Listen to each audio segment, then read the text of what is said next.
Well, the same company that puts spice in your kitchen is facing a very sour predicament tonight. If a new tax proposal goes through in Annapolis, McCormick says it will head for the state line. And experts say it is not the only company. For more than a century, McCormick Company has put flavor in kitchens across the globe. It's now producing any number of peppers and powders, spices and seasonings. But the company that has stood in Maryland for 140 years now finds itself in a very salty predicament. This is the wrong tax at the wrong time. Thank you. We will start with... At a hearing in Annapolis this week, McCormick representatives told lawmakers that the company's commitment to Maryland could be jeopardized if a proposed 2.5-cent tax on business-to-business services is approved. It's the newest proposal aimed at generating revenue in order to close the state's $3 billion budget deficit. It seems to me, with the floor falling out on our fiscal ship, that we need more options. This would roll through our costs and it would be very substantial.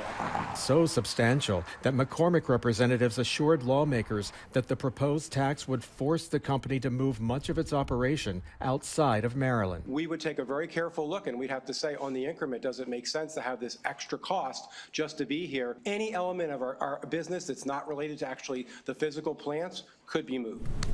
I'm telling you, a lot of businesses are going to shrink, they're going to expand elsewhere, they're going to leave the state.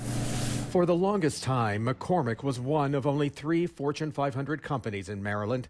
Economists say any relocation would mean the loss of hundreds of jobs and could trigger other companies to follow suit. If McCormick is thinking that way, you know that other business leaders are thinking that way too, right? They're saying, I need to leave Maryland to compete.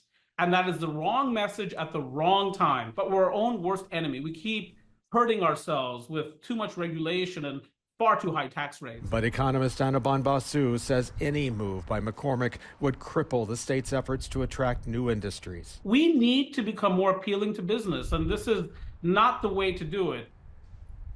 The governor is vowing to make a slight cut in the corporate tax rate in Maryland, but that could be offset if this newest tax is approved. Jeff Abel, Fox 45 News. I'm Kai Jackson. Thank you for watching. Here's another video to watch. Also, please take a moment to subscribe to our channel.